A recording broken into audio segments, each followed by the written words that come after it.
लग्न समारंभ किंवा कार्यक्रमांसाठी तुम्ही फक्त रबर किंवा पिन्स वापरून सुद्धा उत्तम प्रकारे हेअरस्टाईल करू शकता। तर अशा 3 हेअरस्टाईल आपण आजच्या व्हिडिओमध्ये बघणार आहोत। तर चला पाहूयात। नमस्कार, पुन्हा एकदा आपल्या स्वाती स्टाईलमध्ये तुमचं मनापासून स्वागत आहे। तर मैत्रिणींनो, व्हिडिओ आवडला तर प्लीज लाईक करा, आपल्या चॅनलला सबस्क्राइब करा। तर चला बघूयात हेअरस्टाईल नंबर 1। या हेअरस्टाईलसाठी आपण समोरून पार्टिशन करून घेणार आहोत। सेंटर पार्टिशन करू शकता। तर अशा पद्धतीचा तुम्ही कंगवा वापरून सेंटर पार्टिशन अगदी योग्य प्रकारे करू शकता। आता ज्या मैत्रिणींना हेअरस्टाईल येत नाही किंवा हेअरस्टाईल करण्याची भीती वाटते किंवा कोणत्या कराव्या हे जर सुचत नसेल तर त्यांच्यासाठी एक उत्तम प्रकारची हेअरस्टाईल आहे।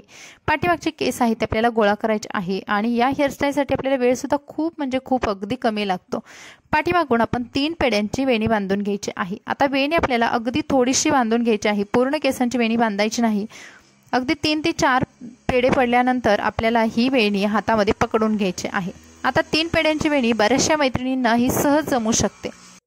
बनवलेली ही वेणी आपल्याला थोडीशी दुमडून म्हणजेच फोल्ड करून एका काळ्या रबर बँडने टाईट करून घ्यायची आहे, जेणेकरून आपली ही वेणी सुटू नये किंवा हलू नये आणि आपली हेअरस्टाईल सुद्धा एकदम व्यवस्थित राहावी। त्यानंतर उरलेले केस आहेत त्यांचे 2 भागामध्ये पार्टिशन करायचं आणि हे 2 भाग वरच्या दिशेने घेऊन जायचं आहे। तिथे आपल्याला एक डिस्को रबर वापरायचा आहे। डिस्को रबर वापरण्याचं कारण म्हणजे आपले केस जरी पातळ असतील तरी जर आपण मोठा रबर बँड वापरला तर तो केसामधून लगेच दिसून येतो आणि हे डिस्को रबर आहे ते व्यवस्थित टाईट सुद्धा बसतात आणि दिसत सुद्धा नाहीत। त्यानंतर असा भाग बनवून घ्यायचा आहे। आपल्याला हा भाग ट्विस्ट करून घ्यायचा आहे आणि त्याच्यातून आपली बनवलेली वेणी ही काढून घ्यायची आहे। व्हिडिओमध्ये दाखवल्याप्रमाणे आपल्याला ही प्रोसेस करायची आहे आणि तुम्ही 1 ते 2 पिन्सने तुमची हेअरस्टाईल सिक्युअर करू शकता, प्लस तुम्हाला कम्फर्टेबल सुद्धा वाटतं आणि ही हेअरस्टाईल करण्यासाठी आपल्याला वेळ पण लागत नाही, शिवाय आपल्याला साहित्य सुद्धा लागत नाही आणि ही एक युनिक लुक देणारी ट्रेडिशनल हेअरस्टाईल आहे। याच्यामध्ये तुम्ही वेगवेगळ्या प्रकारचे फ्लावर्स किंवा मनी लावून सुद्धा तुमची हेअरस्टाईल डेकोरेट करू शकता। आता बघूयात आपण हेअरस्टाईल नंबर 2। आता ज्या मैत्रिणींना सेंटर पार्टिशन आवडत नाही किंवा त्यांचे समोरचे केस खूप विरळ आहेत किंवा समोरून टक्कल पडलेला आहे तर अशा मैत्रिणींनी असं साइड पार्टिशन करून तुमचं जे समोर विरळ झालेले केस आहेत ते सुद्धा लपवू शकता किंवा तुमचं जर कपाळ मोठं असेल तर त्यासाठी सुद्धा तुम्ही हेअरस्टाईल करू शकता। या हेअरस्टाईलसाठी आपण पाठीमागे सर्व केस घेऊन जायचं आहे आणि एका रबर बँडने पुन्हा हे केस आहे ते सिक्युअर करून घ्यायचे आहेत। बनवलेली ही पोनी आहे ती आपल्याला रबर बँडने टाईट करून घ्यायची आहे।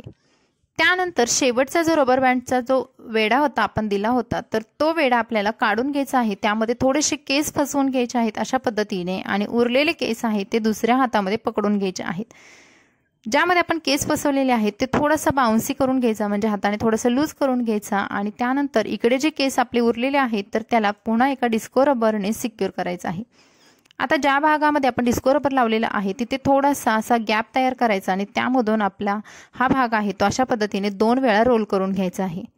आता यामुळे तुम्ही बघाल पुढे आपल्या हेअरस्टाईलला एक वेगळा लुक येतो आणि युनिक सुद्धा लुक येतो। या पद्धतीने सर्व केस आहेत ते आपल्याला अशा पद्धतीने लूज करून घ्यायचे आहेत आणि हे लूज केलेले केस आहेत ते आपण जिथे रबर बँड बांधला होता त्याच्यावरून असे गुंडाळून घ्यायचे आहेत आणि त्यानंतर एका छोट्याशा अशा क्लचने तुम्ही ही हेअरस्टाईल डेकोरेट करू शकता। इथे जे मी फ्लावरवाले क्लच लावले आहेत त्यामुळे आणखीनच हेअरस्टाईलला गेटअप आलेला आहे। तर तुम्ही वेगवेगळ्या साड्यांसाठी जर वेगवेगळ्या मॅचिंगचे क्लचर वापरले तर आणखीनच सुंदर ही हेअरस्टाईल दिसते आणि या हेअरस्टाईलसाठी आपल्याला बघा साहित्य सुद्धा खूप कमी लागतं आणि त्या एकदम परफेक्ट किंवा न टोचणारे सुद्धा हेअरस्टाईल असतात। तर ही झालेली आहे आपली हेअरस्टाईल नंबर 2। आता बघूयात हेअरस्टाईल नंबर 3। आता ज्या मैत्रिणींना पार्टिशनच नको आहे तर त्यांच्यासाठी ही समोरची हेअरस्टाईल आहे। तर तुम्ही अशा पद्धतीने पफ हेअरस्टाईल करू शकता किंवा तुमच्या आयब्रो पॉईंटपासून केस उचलून अशा पद्धतीने थोडेसे हलकेसे असे दिसणारे पफ सुद्धा करू शकता। हा जो हलका केलेला पफ आहे तो मी दोन्ही बाजूने पिनने सिक्युअर करून घेणार आहे, म्हणजेच आपण ह्या हेअरस्टाईलमध्ये कोणतंही पार्टिशन केलेलं नाही। त्यानंतर आता पाठीमाग आपण कोणती हेअरस्टाईल करणार आहोत ते बघूयात। इथे सर्व केस गोळा केले, पुन्हा मी पोनी बांधून घेतलेली आहे। तर आजच्या हेअरस्टाईलमध्ये तिन्ही ज्या हेअरस्टाईल आहेत ते आपण बन हेअरस्टाईल किंवा जुडा हेअरस्टाईल केलेले आहे, ज्यामध्ये आपण कुठेही ओपन हेअर ठेवलेले नाहीत। त्यानंतर जिथे आपण पोनी बांधली होती त्या केसांचं 2 भागामध्ये डिवाइड करायचे आहेत आणि अशा पद्धतीने 2 पेड्यांची वेणी करायची आहे। आता ज्या मैत्रिणींना केस मध्यम साईजचे आहेत म्हणजे जास्त पातळ किंवा जास्त दाट नाहीये तर त्यांच्यासाठी सुद्धा ही बेस्ट हेअरस्टाईल आहे किंवा ज्यांना डोनट वापरायचं नाही, खूप टोचतो, केसामध्ये भरपूर पिना टोचतात तर त्यासाठी तुम्ही ही हेअरस्टाईल करा।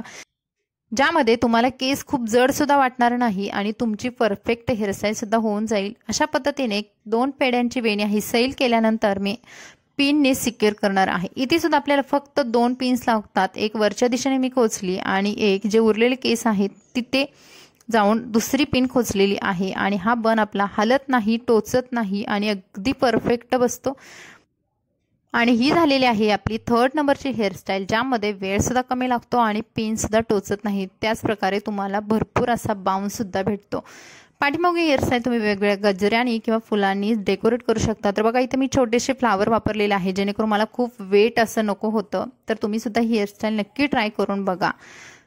आणि या हेअरस्टाईलचा समोरचा लुक सुद्धा मी तुमच्यासोबत शेअर केलेला आहे। तर मैत्रिणींनो, हे होते आपल्या आजच्या 3 हेअरस्टाईल, ज्यामध्ये फक्त आपण रबर आणि पिन्स वापरलेले आहेत। आणखी तुम्हाला कोणते हेअरस्टाईल बघायला आवडतील नक्की सांगा। हा व्हिडिओ शेअर करा। चला भेटू नवीन व्हिडिओमध्ये। Bye bye.